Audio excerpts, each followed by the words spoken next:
Hi, good morning, good afternoon, good evening, good day sa inyong lahat at welcome sa panibagong vlog. Ay, nagluluto na kami ng umagahan. Ayan, pasit canton, syempre weekend ngayon. So, kuhanin natin ang pasit canton. Ayan, si Mrs. Morning. Ayan, kuha tayo ng pasit canton dito. Kung mayroon pa. Yan na lang natitirang pansit canton dito. 1, 2,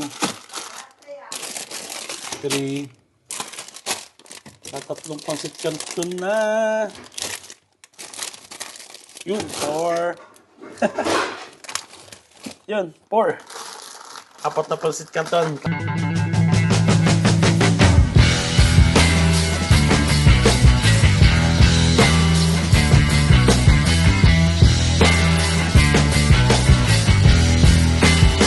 At may good news pala sa amin.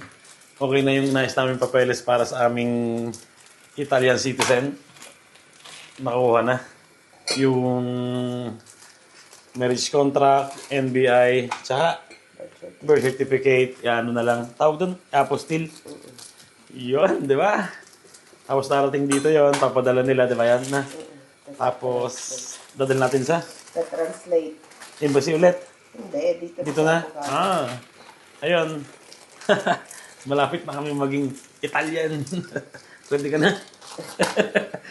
At ayun pala, marami palang nagtatanong sa akin kung ano bang mga kailangan bang maging Italian citizen. Ano bang mga kailangan pag nandito? 3,730. 3,730. Yung ina-apply yun tuwing Dapat 10 years na mag-August. 10 years ka dapat na residence and ano pa ba? Ano? hindi, yung history ng tinirahan mo, di ba, kailangan din. Oo. Para pa the residence. Yung history ng mga tinirahan mo dito, kailangan din yun. Tapos, wala na, yun lang. Yung Mga important. yan, yung birth certificate, marriage contract, tsaka yung pagkasal pala, tsaka NBI. Yun lang, ganoon lang. Ayun lang muna sasabihin ko sa inyo yung mga requirements na kailangan dito. At pag na kami, yung manunumpa para sa Italian citizen. So, yun naman ang tuturo ko sa inyo sa susunod. Marami ngayon nag-i-Italian citizen kasi mabilis ngayon ang proseso. No? Hindi katulad dati. Ilang dati? 3 taon? 5. 5 taon bago ka maaprobahan. Pero ngayon, 2 taon? Oo. Ang tagal din pala. Mas mabilis na yun, no? 2 taon pa hihintay natin? Oo naman. Akala ko naman mabilis lang. Akala ko buwan lang. At doon pala sa pagpapaayos ng aming birth certificate, marriage contract, tsaka itong NBI, may kinonta kami sa Pilipinas na isang tao na mag-aayos. So, yan, para mapabilis. Nag-SPA lang tayo. Ha? Nag-SPA Nag-SPA lang kami, kaya kami nagpunta dun sa embassy. Ano ba yung SPA? Special Power of Attorney. Yun lang kinuha namin dun sa embassy. Dahil kailangan yun dun sa mag-aayos sa Pilipinas. So, kung may kakilala kayo, kung magkanak, pwede, di ba? Yun, maghahanap kami. Kontakin niyo ako. Ano? Yun, kung wala pala, kontakin niyo si Mrs. O kaya sabihin niyo, mag-comment kayo. And pwede na umagahan namin. Yan. Morning ulit. Ayun, nakalabas na kami ni Posty. Gising na tong bunso namin, ha? May tournament pala tong mga to ng basketball mamaya. Morning. Makain siya ng pansit canton. Noong isang araw pala, tinapon na ni Mrs. yung plancha namin. Ayan, may bago na. Nag-sale sa Amazon. Dating 60 yata, 30 na lang ngayon. Di ba? Ayan. Ang problema, tinapon din ni Mrs. yung aming kabayuhan. Yung ganyunan, yung patungan ng damit. So, sira na rin naman. Ayan, titingin kami ngayon kung may mabibilhan dito sa mas malapit sa bahay namin. Kung hindi, hintay namin magising si Kuya, yung anak namin panganay, para samahan kaming bumili, nakakotse.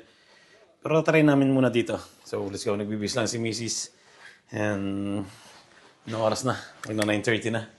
Ayan, sobrang init sa labas. Hindi ko na na-vlog yung nilabas ko si Posty kasi palagi naman din yung nasa vlog. And, ayun nga, mainit maglakad. Kaya binilisan lang namin. Aba, nagaganyan ka pa. Pupunta lang tayo sa palengke. Kasi. Kasama ko na si Mrs. Bili muna kami ng Salviatine. pangtanghalian. Salviatine, yung Plastic pamunas ng ni basura. Posti sa puwet. Plastic ng basura. Ay, Kabayuhan. kabayuhan. Di ko ang kabayo sa kali. Dahil. Oh. Sa amin mga bata. Gusto mo mag-guesta? Bakit siya? Anong luluto? Pakita. Meron ba? Yun. Saan? May sale na dilis. Wala na. Kasi, Alit siya, para?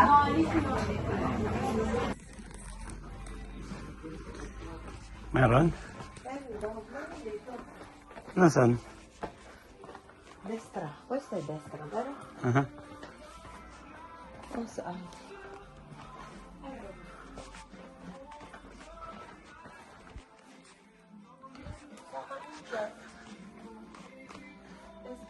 Pang ano ta? Ang isbate ng materazzo. Ah. Eko lang. Magkano? Mahal to. 26.90. Kasya pera mo? Mahal naman talaga to. Kasya? Oo. Hindi na nga, oh. Pero mahal din. 17. Ay, rin maganda. Pero ang hinahaba. Anong gabi eh. Nakabili na kami ng ano? Kabayuhan sa plancha. Kabayo. Ano na? Kabayo! Kabayo lang pala. Sa plancha. Hala namin 26. Halos 40 pala. 39 pala. Pero okay lang. Matagal-tagal na rin namin nagamit yung last na kabayo. Misis, may dala na namang halaman. Ilang araw kaya itatagal ng halaman na yan. Wala ng dahon, no? Basil. Yan, basil na magandang klase. Pampesto to, pampesto. 12:20 na. Sarap ng tinulog ko. Si Mrs. na yung nagluto. Dapat ako magluluto eh. Ayan o. Magagawa ko ng gravy. Gusto mo? Ha? Sige. Pero tatanggalin ko lang yung taklob ng banyo. Natanggal mo na? Tatanggalin lang. Yan, si Mrs. na yung nagluto. Nakatulog ako ng matagal. Aga ko sinagising, alas 5 gising na ako kanina umaga. Kasi ang init. Hindi ako makatulog pag mainit. So, yun, nakabawi naman ako ng tulog ngayon. And pinapatanggal sa akin ni Mrs. yung taklob ng bide sa banyo. Kasi nga sobrang hina na. Umano. Yan o. Ayan o. Diba? May ano dyan yung tawagin dito, kalkare. Parang dumi ng tubig na naipon dito kasi may screen to. Ayan o. Yan. Kaya yung tubig niya mahina lumabas. Tatanggalin ko. Kanina ko pa ito tinatanggal. Ang tigas. Kailangan talaga ng mga tools eh. Pag ganito, sobrang mabilis lang. Ang problema, magasgas yung ano, mga stainless. Ay.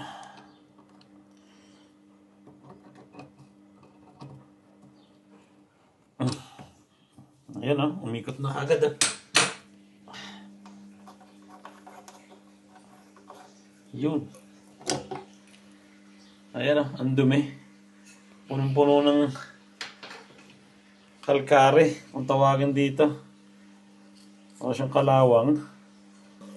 Tingnan nyo kung gano'ng kalakas ngayon. Oh. Diba? Yung kanina na ganito lang kahina. Ngayon hanggang dito na nakakarating. Ayan, malinis na.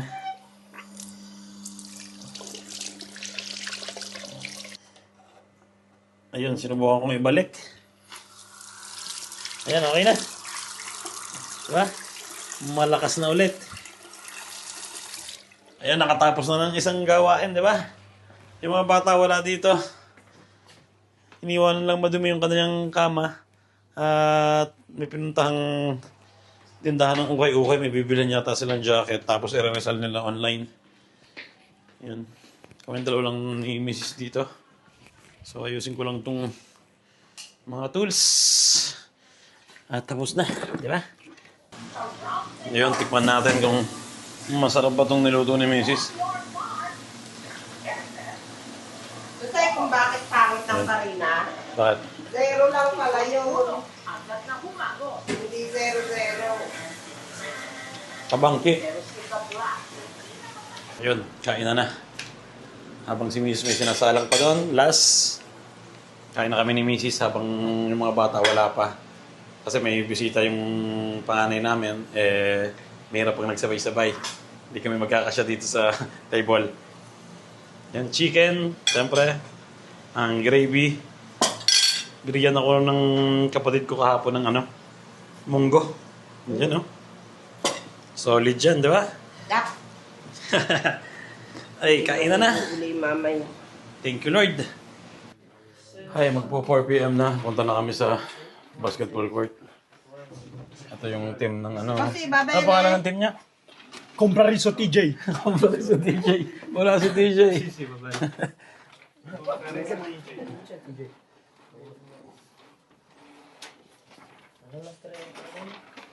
Malasan yan, gano'n.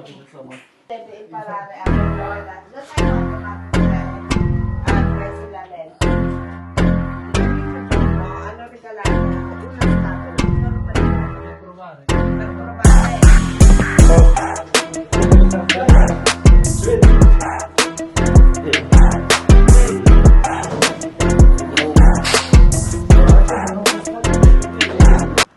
Yung kasama ko na si Mrs. Dito tayo sa lula. Naglakad lang kami. Hindi kami kasya sa kotse. Kasya naman kami, labis na isa. So, sila naman yung maglalaro. Sila na lang yung nagkotse. Total, malapit lang naman dito yung court na yun. Hindi natin alam kung maganda ba ilalaro ni Basti. Iba yung kategorya yung lalaro ni Basti. Mas maliit. Tapos yun ang kuya. Mas pinakamalaki na, no? Nagkakampi silang taga Mongolia yung kaklase niya sa school. Anong nun? Pangalan? Oso. Oso ang pangalan.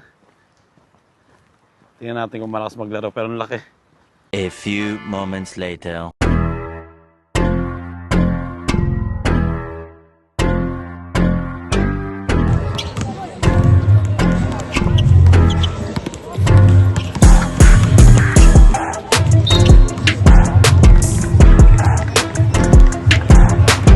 Ang lalaki ng kalaban eh.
vai su. Tre. Kasi, ano due?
Ayun, tapos na ang day 1 ng tournament ni Marcus. So, talon 2 beses. Tayo na natin namin yung kaibigan niya. Ito si Oso. Ayan. Oh, next time. Tomorrow. See you tomorrow.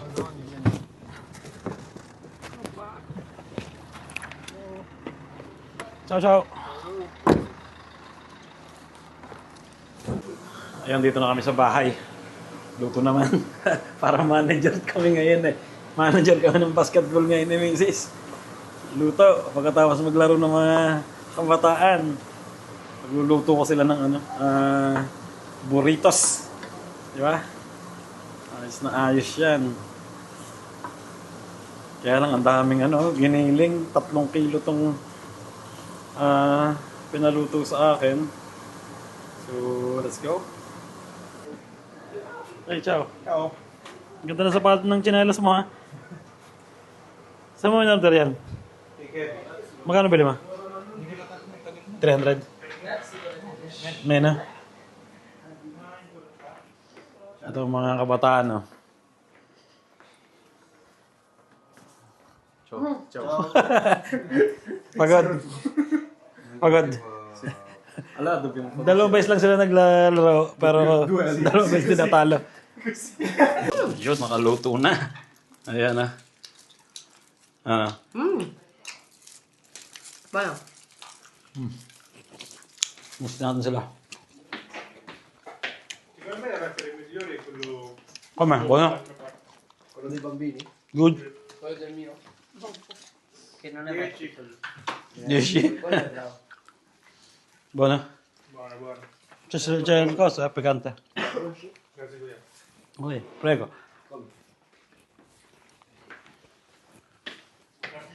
Approve! Palagi kong natidinig na may nagsasalita ng masarap. Nandun sila nakain sa sala. Mapagtapon ng basura. Nandito kami ni Mrs. sa kusina. Kasi nga, wala nang space doon. Cheers. Ng basura. Kosti, manjang ka te, dai. Wow.